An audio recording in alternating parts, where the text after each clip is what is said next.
Olá, pessoal do Prevest, estamos de volta agora para falar sobre o continente africano e, na minha visão, a gente não pode começar a falar de África sem tocar no nome desse cara aqui, Nelson Mandela, que sem dúvida nenhuma é a figura mais importante do continente africano, pelo menos para o restante do mundo, na segunda metade do século XX e a, as primeiras décadas aí do século XXI. É o cara que, sem dúvida nenhuma, tem como principal bandeira a luta contra o apartheid, mas ele também deixa, é, em uma frase que eu copiei para colocar aí para vocês, exatamente para introduzir essa aula, um legado muito bacana de luta contra a dominação como um todo.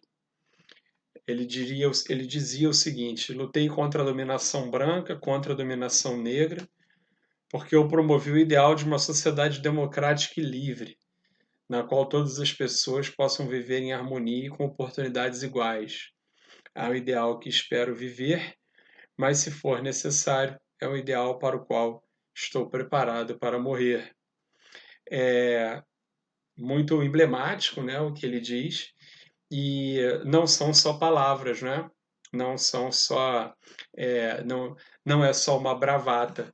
A gente sabe, né, acho que todo mundo sabe aquilo que o Nelson Mandela passou ao longo da sua vida, né? Preso, boa parte dela, passou por 3 prisões diferentes na África do Sul e nunca abriu mão dessa luta que ele defende aí nessas palavras e teve a recompensa mais tarde, né, como todo mundo sabe, sendo eleito presidente da África do Sul finalmente, é, chegando sem dúvida também aí ao ápice da grande figura que foi, né, se projetando para o resto do mundo como essa grande figura, como presidente da África do Sul, tá certo? Então a gente não podia começar a falar sobre África sem citar Nelson Mandela. Bom, a despeito disso, Mandela vai nos acompanhar aí ao longo de toda a apresentação e eu vou também apresentar o continente para vocês, né? A África tem mais de 30 milhões de quilômetros quadrados.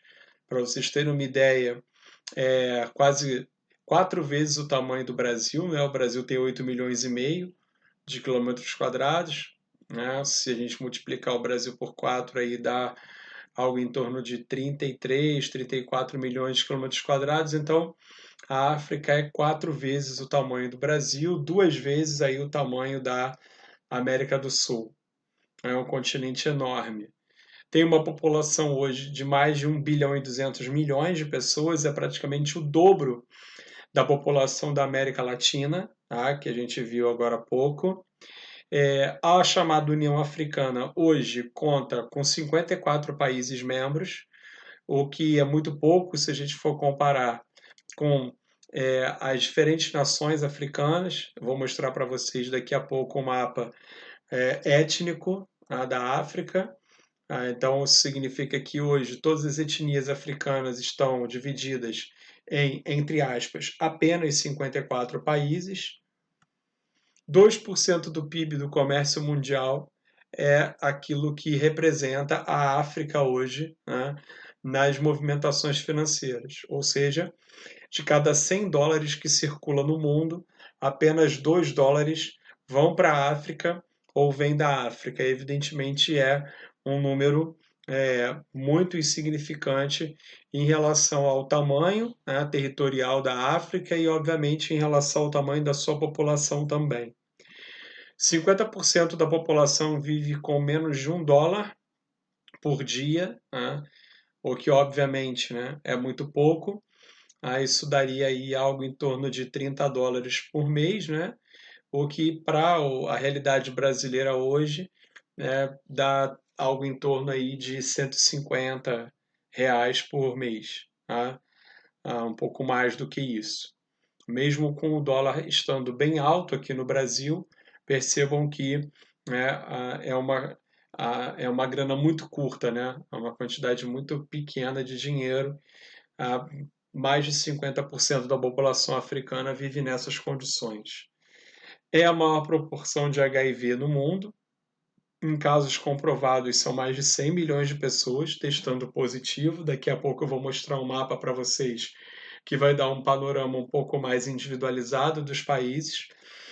E a África responde por mais de 90% dos casos de malária no mundo. A malária na África ela tem uma ocorrência endêmica. Ela é transmitida pelo mosquito Anopheles, né? E é sem dúvida nenhuma anterior, inclusive, aí à questão do HIV. A malária é um problema histórico, né, da África e é inclusive algo que metia muito medo nos colonizadores. Um dos motivos pelos quais os colonizadores tinham, e até comerciantes, negociantes de uma maneira geral, tinham muito medo de desembarcar na África exatamente por conta da malária, que era mortal em qualquer parte do mundo até o início do século XX. Então, a grande maioria dos negociantes, dos comerciantes, paravam o navio, muitas vezes não no porto efetivamente, próximo ao porto, faziam o negócio, faziam lá o comércio, inclusive de escravos, né, que tinham que fazer, e iam embora. Ficavam o menor tempo possível, né, no continente, exatamente por conta do Anófeles, exatamente por conta da malária, que era mortal para muitos colonizadores, né? Bom, a população urbana, da África é de 45%, o que obviamente, né, dá conta de que a população rural gira em torno de 55%, ou seja, mais da metade da população da África ainda é rural, né? O analfabetismo chega a 40%, quase 50% da população africana não sabe ler e escrever. Há um percentual altíssimo de muçulmanos, ao contrário do que muitas pessoas pensam, né? 40% da população africana, daqueles 1 bilhão e 200 milhões, é de muçulmanos. A influência islâmica é muito grande, principalmente no norte da África, no chifre da África e em algumas partes do Golfo da Guiné, como na Nigéria, por exemplo. Os católicos são 15%, tá? E a gente sabe que recentemente algumas igrejas neopentecostais brasileiras tentaram entrar na África, né? Mas ultimamente elas não vêm tendo muito sucesso, principalmente em Angola, tá? Onde houve inclusive expulsão de alguns religiosos brasileiros de lá. Tá? Mas a grande maioria da população é de muçulmanos, em seguida os católicos. Claro que o catolicismo vai ser introduzido pelos colonizadores a partir do século XIX, principalmente, e há também as religiões politeístas, né, ainda muito ligadas às origens do continente do povo africano. A maior produção de petróleo do continente está na Nigéria, no Golfo da Guiné. Né? A África vai ter 25% das reservas mundiais de urânio, né? Está entre as principais riquezas minerais do continente. O urânio é muito importante, para quem não está se lembrando, a matéria-prima básica para as usinas nucleares funcionarem. As usinas nucleares elas funcionam basicamente com urânio enriquecido, então 1/4 das reservas de todo mundo estão na África. O maior país em extensão territorial agora é a Argélia, com 2 milhões e 400 mil quilômetros quadrados, é mais ou menos 4 vezes menor do que o Brasil. O maior país era o Sudão, mas o Sudão foi dividido, né, recentemente entre Sudão e Sudão do Sul. Por conta disso, o Sudão perde o posto de maior extensão territorial. E a maior população é a Nigéria, né? São 190 milhões de pessoas. É a maior população negra por estado-nação do mundo. A segunda maior é o Brasil, certo? Então, após essa apresentação aí, com alguns dados, eu vou dar uma paradinha para a gente, em seguida, né, já começar a apresentar para vocês os principais mapas da África e as principais características da região. tá certo? As principais características geográficas da região.